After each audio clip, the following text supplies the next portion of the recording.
A boundary is something you set for yourself. A boundary is not about protecting yourself from others. A boundary is about protecting yourself from yourself. Hello, friends. Welcome to the Forward Think Tank podcast, a place for sharing stories of hope, inspiration, and wisdom on all things holistic health.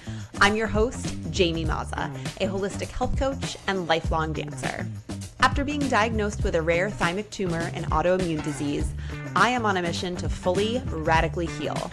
Tune in as I share stories from my personal healing journey, interviews with forward thinkers and healers in the wellness industry, and stories from incredible humans who have gone through their own health challenges and continue to move forward in hope. Thanks for tuning in. So grateful you're here.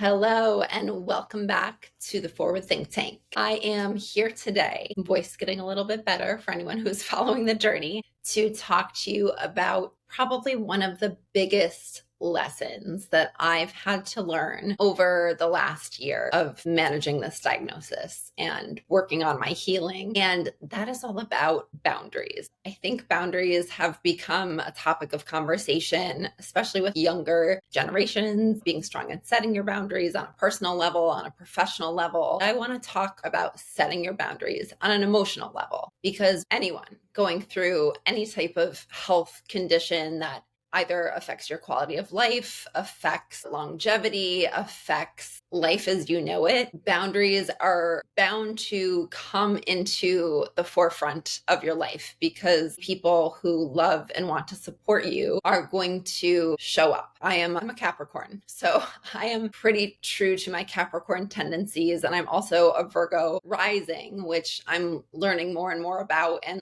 both of those signs are definitely structure and loyalty, dedication, and working hard and having things a certain way. If any of my family or friends are listening to this, you can laugh at me right now. I definitely am somebody who can like to do things my way. I don't like to be told what to do.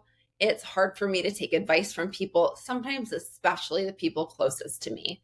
So when this all happened and the floodgates opened, and as much as I'm sharing what's going on here, I am looking forward to the point where it's not going to be always about me and my health journey. It's going to be talking to healers, talking to my doctors, to experts in the field, talking to other people who have overcome their own health challenges and are on the other side, sharing their stories of hope, really taking the limelight off of me. So as much as I do share what's going on, I also set my boundaries, which may or may not be obvious. And I think that that's important. And I think for somebody who, whether you have a fresh diagnosis or someone who is going through something of their own, it can feel very emotionally overwhelming. Boundaries are important to establish. And, I think if you had asked me a year ago, I probably thought, yeah, my boundaries are okay. I think I can often be somebody who doesn't want to say no, because I don't want to, one, tell myself I can't do something, right? Because then that's like a limiting belief. But two, I like to show up for my people. And I think a Capricorn trait is also being loyal.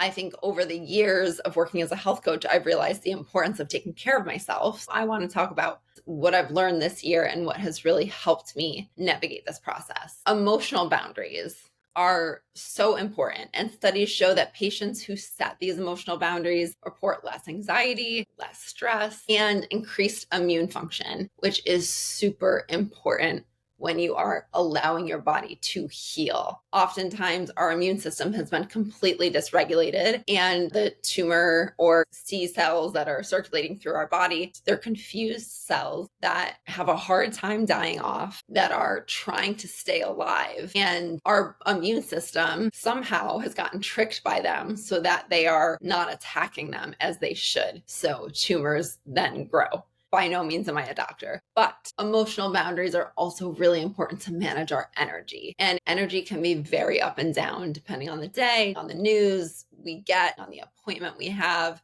depending on how many people we're around, how we slept, our food, all the things. But when we are stressed, which of course it's inevitable when this is going on, you're getting new information, you're seeing and meeting new doctors, you're having to explain your situation or symptoms, or you're having unexpected visits to the hospital, or you're talking to family members that aren't up to date on what's going on. Stress is almost inevitable, but trying to manage it by setting your boundaries is what's going to help you. And when we are stressed, our immune system is naturally going to be shut down and our immune function is going to be lowered.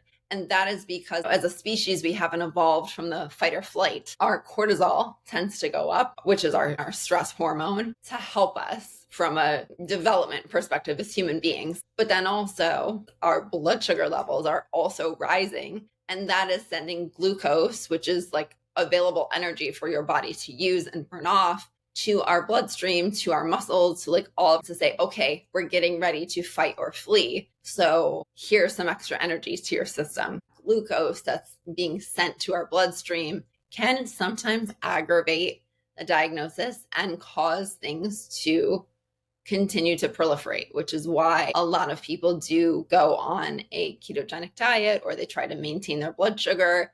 It's one of many very important pieces to pay attention to when you're looking at a diagnosis from a holistic perspective. So all the more reason to maintain and manage your emotions and set your boundaries. My first piece of advice is being mindful of oversharing and giving health updates. I got out of the hospital and was starting to update friends and family. I found myself, of course, it's only natural, like sharing the same story over and over again, going through that same stress mentally over and over again. And I am not somebody who sugarcoats things. I'm also like a pretty open book. So it was hard for me to like kind of cut it into like a brief overview of what's happening, because of course everyone has questions because they care. And I think what you don't understand unless you've lived it before, truthfully, is that it can be really exhausting to tell the same story over and over. Not only that, but it can trigger your stress. And I remember talking to my therapist in one of our sessions after I got out of the hospital. And she said, share with me as much as you want or as little as you want. We don't even have to talk about this right now. I want you to feel comfortable, because in a non-Westernized culture,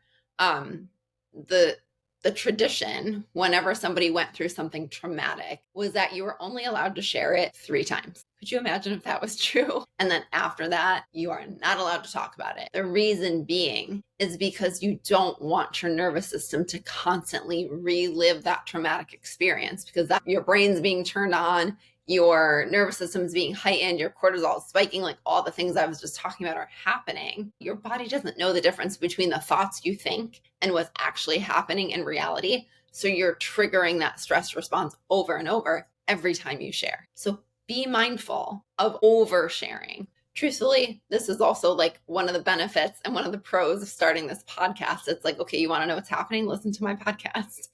Or see what's happening on social media, or talk to my husband, or talk to my sister who maybe knows something a little bit more closely, who can relay the message, or, my best friend, et cetera, et cetera. So be mindful of oversharing, because that is expending a lot of your energy. So on the topic of family dynamics and mental health, around 40% of cancer patients feel that they need to set boundaries with family members to protect their own mental well-being. Because while everybody can have the best intention, everybody's also got different opinions. Everyone's got different speeds at which they process things and energies which they bring to the table. They know this person that went to this hospital, and this person that worked with this surgeon, and this person that did things this way, or this person that didn't do this or ate this. It is so overwhelming. So be mindful of who you share with. Be mindful of how often you give updates. I think this is a big one. Be mindful of who you take advice from. And I have realized that I don't need to take advice from people who either haven't lived it, which is very few because of how rare this is, or, maybe they have a different type of diagnosis, but even then it's like not apples to apples, and treatment plans are different, and, how you may approach things depending on the stage, depending on where it is in your body, depending on what treatments are out there for you, can be a totally different story. I think it's best to consult with people that you feel comfortable with, whether that is a therapist, doctors that you trust, And it can get exhausting. It's kind of like dating when you're trying to find the right person to work with you on your treatment plan, whether that is a conventional oncologist or a naturopathic oncologist or a surgeon or a nutritionist or a personal trainer, whoever you are bringing into to harness their skill set and put them into your tool belt, it can get overwhelming. So you choose who you want to work with. You are in the driver's seat of your health. You are in the driver's seat of what happens to your body. You are in the driver's seat of choosing who you work with and how you tackle or handle or manage what's going on with your body. So being mindful of who you take advice from and who you share your story with, I think are incredibly important when you think about managing your boundaries and protecting your energy. Looking at the definition of a boundary, they are the limits and rules we set for ourselves within relationships. I think that often gets misunderstood. I think people think, and I used to think this too, oh, I set a boundary for a way that you are going to treat me, for a way that you are going to behave with me. You're setting boundaries for other people to be mindful of how they interact with you, when that is actually not true. A boundary is something you set for yourself. A boundary is not about protecting yourself from others. A boundary is about protecting yourself from yourself. So let me explain. When you have an emotional trigger to a conversation or a question that someone asks you or the way that somebody is acting, it's yes, that person is acting or saying or doing the thing, but that's not on them. It's your reaction to that stimulus that is releasing that trigger, that is making you feel that way. So the more you can recognize that, the more you can manage that, the more that you can set a boundary for that, you are going to be better off at protecting yourself. So when you feel that trigger, it can often lead us into places mentally, for sure, that maybe then we're setting off all these questions, or it's causing us to like think back on a stressful time, or it's making us feel bad about ourselves, or it's making us judge ourselves or shame ourselves, or it's creating an unwanted behavior that we then default to as a result of getting triggered. So let me put this into a pretty solid example. And this was tough for me in the beginning. Now I think it's gotten better the longer I've practiced it. And setting boundaries is truly like strengthening a muscle. So in the very beginning of all this, it was very end of October that I found out what was going on in my health. We were in the hospital. We found the tumor. We got the MG diagnosis. Like, world was totally rocked. And very early on in November, right before the holidays, I started working with Dr. Lori and her team of naturopathic oncologists, and I started a keto diet. And while this is not always a one-size-fits-all approach for everybody, there is time and a place for keto. It does help. It definitely was something that was recommended for my situation, but it was very foreign for me because as a health coach and somebody who truthfully loves food, I grew up around like way too much food my whole life, living in blended European household with a lot of different chefs in the kitchen in my family, both personally and professionally. There was always food around. And also the way I work with my clients, teaching them not to stress about food, but maybe there's a time and a place for some indulgence and enjoying and not, regretting or shaming yourself. So when I made the point to get really strict on my own diet and eliminate certain food groups, truthfully, I really wasn't doing much of any grain at all, very little sugar, honestly, very little fruit. It was a very rigid diet, and it's something that I still implement today. It was hard. And I went home for Thanksgiving. Not only was there like an emotional level because the food piece was tough, because I love Thanksgiving. It's one of my favorite holidays. And I did have a talk with my naturopath prior, and she's like, listen, is this one day going to be what like pushes you over the edge? No. Can you maybe have some things and be a little bit mindful, just not overindulge in your portion size? Sure. Like, that is up to you. But when you come from a family of, especially like the Italian side, it's like they're always pushing dessert. They're always pushing seconds. They're always pushing a little bit more. I think my family, out of love, they don't want to see me depriving myself. So there's the trigger to say, Well, why don't you just have a little bit? Just have a little bit. You'll feel good about yourself. Mind you, that's on them. Like they may feel better if I have that little bit. And maybe I might too. That's a decision for me. But if, and especially at that point in time, it was very fresh and I was trying my best to be so diligent about it and so strict because I really felt that that was helping me move the mark and heal my body. If I were to say yes, and I do think I did maybe a little bit, but beyond Thanksgiving, then it's like the leftovers. And that's where it got tricky. Because it's like, okay, I allowed myself to do that for one day. Now I'm back on, my high horse and sticking to the plan. When your family members continue to say, oh, just have a little bit, just have a little bit, just have a little bit, it's that trigger. And if I say yes to that and I give into that trigger, it's like, yeah, right. Okay, maybe I can have a little bit. Maybe it isn't going to do anything. Or I have it anyways to appease them, which is taking my own boundary down of protecting myself and wanting to stick to that plan. And I take that bite or I take a few bites or I end up having a whole slice of pie. Then I feel bad about myself. Then it's like, oh my God, I suck. I can't stick to this. I'm totally falling off the wagon. What am I doing to these cells? Like, are they proliferating? It sends you into a tizzy. So it's the behavior that comes from the trigger when your boundaries are broken. So instead, how can you productively come up with a solution in advance? So if this happens, then I'm going to do this. What is it that sets off your behavior? Maybe it's a conversation. So if my family member says to me, why are you doing it the natural way? Which, please, I got a lot of that. Why aren't you listening to the oncologist? Why aren't you doing that? I mean, it triggers me for sure because I want to be mindful of how I'm taking care of myself. I don't want to do the wrong thing. I'm trying to do what feels right. But what feels right for you may not feel right for the other person. So preparing yourself in advance for that dialogue to say, okay, well, when this happens, how am I going to protect myself and how am I going to shut this down? So that leads me into the next aspect, and that's protecting your energy. Our energy is so precious, and there are things that give to our energy and there are things that take away from our energy. So if you know that there's a conversation or a specific family member or a friend who maybe is going to make you feel uncomfortable because you're not even comfortable sharing what's going on, how can you prepare yourself?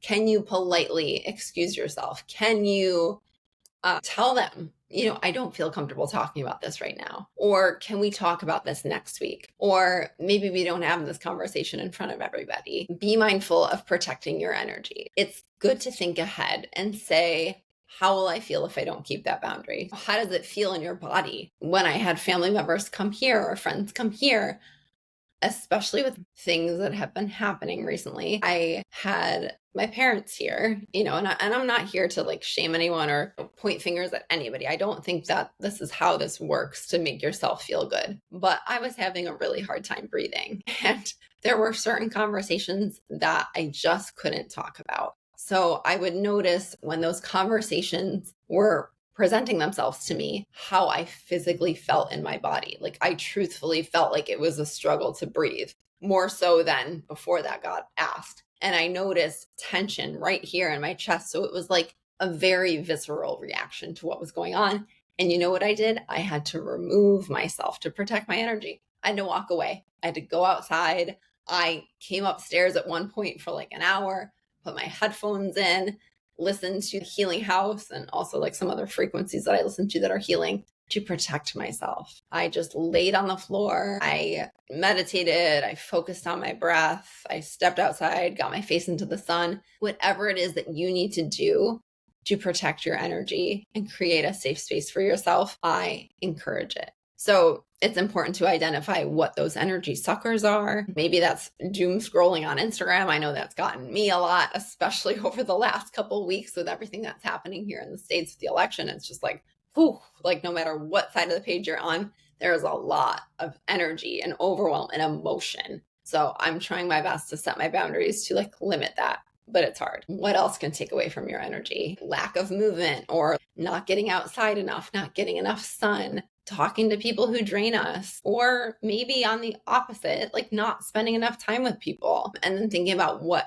gives back to your energy. So what for me, it's always been movement, music, talking to the right people, my best friends, people who know how to lift me up, FaceTiming with my little nieces and nephews, going to therapy, like all of these things that can help us maintain, protect, and bring in an abundance of energy are really good to observe. Being mindful of not overcommitting or overscheduling yourself when you're navigating a health diagnosis, I think is critical, because there are some days where you're going to feel great, and there are some days where you may not even know that you're going to feel like crap. Not putting too much on your plate. I think as women, we can tend to say yes to everyone and everything. And, early on in all of this, and I'm very grateful to my friend Michelle, who owns the company that I was working for full time at the time. She very much recognized, well, I think one, like how physically demanding some of the work I was doing was, and how hard it was for me to commit to that because of my physical limitations. I had one eye open. My surgeon's telling me not to lift more than 10 pounds. And in that dynamic, in that environment, it did demand a lot of you physically. It demanded a lot of like pivoting and talking to people. And, there was so much happening and swirling through my mind. And she recognized that. So we came to an agreement for me to take a step back, do more things behind the scenes. I realized that not everyone is in that situation. So I'm very grateful that it worked out that way. But I think even being mindful of overscheduling yourself with friends or overcommitting to certain conversations or like doing too much in a day is really important. And if it comes up and, initially it feels good for you and then you change your mind because you're tired that day or whatever, you can always think about creating a response in advance and do it without feeling like you're hurting someone's feelings. You could still be honest and you could be kind about it. You don't have to over-explain yourself. I think that's something that I know I can do. It's like, I really don't want to hurt someone's feelings. So like, this is why I'm saying no, and this is all the things. I've really gotten better at that. So even if you're just saying like, sorry, I can't make it today, or I have another commitment, or maybe you really don't need to justify your choice to anyone and you just tell them the honest truth. Like, listen, I don't feel comfortable. If you're going through treatment and you're worried about protecting your immune system, it's like, I don't feel comfortable. It's too much exposure to what in the air, and I need to be mindful of my immune system right now. Or I really didn't sleep well last night and I don't think I have the energy to get through this in a way that I would want to. I can't show up in the way that I would want to. And that's the truth. That's at the root of it. I think creating a safe space for yourself in all of this is so imperative, and finding your safe people. And as much as we can have, friends and family members who love us and want to be there for us and want to support us to the best of their ability, I have realized that there are certain people that I have to limit how much I share and what I talk about. And maybe that's because of a difference of opinion. Maybe that's because certain people just want to keep asking questions, even when we don't know the answers, which that is hard. I'm still navigating all this, trying to figure out what the next right steps are for me.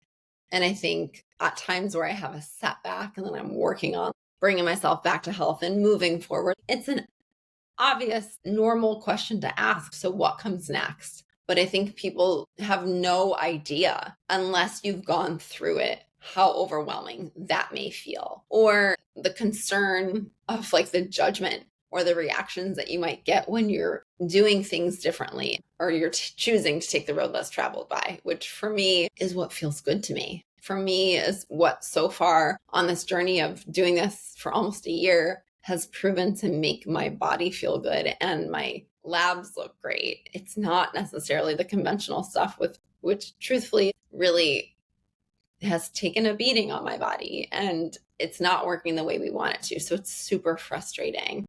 And I think some people think, well, okay, then just go to another doctor or just go to another surgeon or just talk to someone else. They're going to have a difference in opinion. Again, me being a stubborn one that doesn't like to be told what to do, I'm like, you're going to say the same thing. Oncologists, and I'm not trying to disrespect anyone, but like oncologists are experts in their field, which is prescribing medication. Surgeons are experts in their field of cutting things out. I don't feel that with anyone that I've talked to or anyone that I've worked with so far in those fields, they're looking at me as a whole person, or they're caring about what comes next, or they are thinking about the side effects that I have to bounce back from. Whether or not they're a critical piece of my healing is one thing, but I don't feel like I've been truly seen or looked at as a whole. It's really just focused on the tumor, focused on cutting it out, focused on, the removal or the shrinkage, and not really thinking about like the aftermath of all of this intense therapy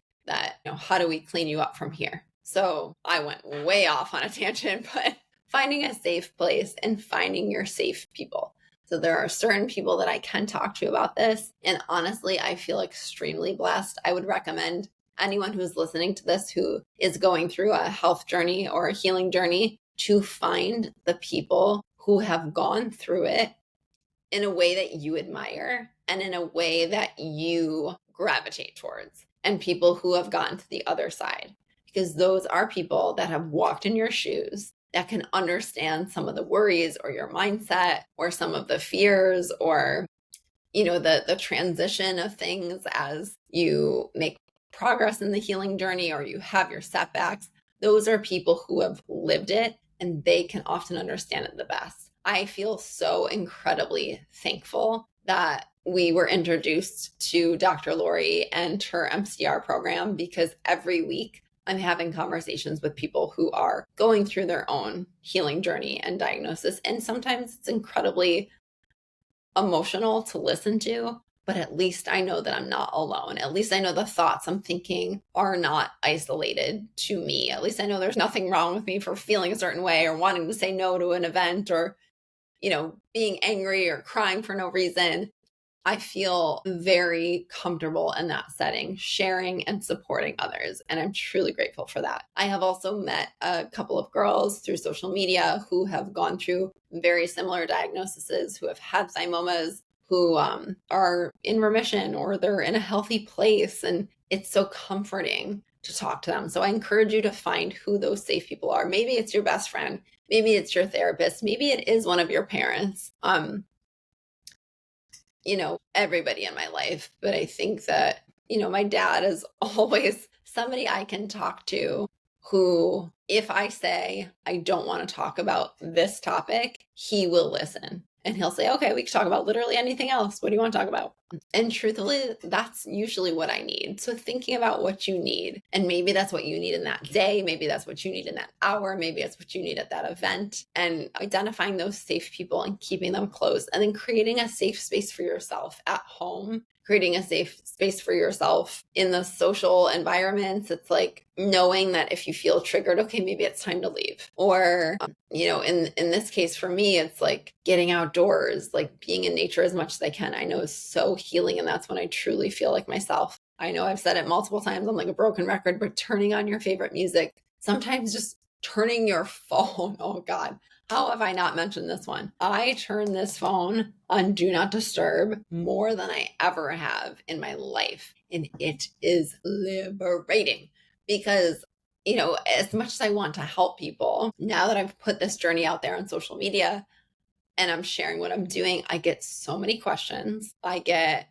so many reactions. And sadly, I get a lot of people who are around my age and going through something similar. And so as much as I want to respond to all of those, sometimes I don't even realize. I go down a rabbit hole for 2 hours of just responding to these things and getting in conversation with people. And then I realize that it's not always serving me in the moment. So I really need to get better about limiting that time and limiting how much I am tuned in to my phone, because your job is to not manage other people's reactions or responses or even tend to their emotional well-being. Your job is to tend to your own. So again, this is probably a very unique spin on boundaries, and I truthfully am still working on setting them. But I think that every day is a new opportunity to get stronger and stronger in your boundaries and stronger in communication skills and knowing when to remove yourself and doing good for you. Because the more you can set those boundaries,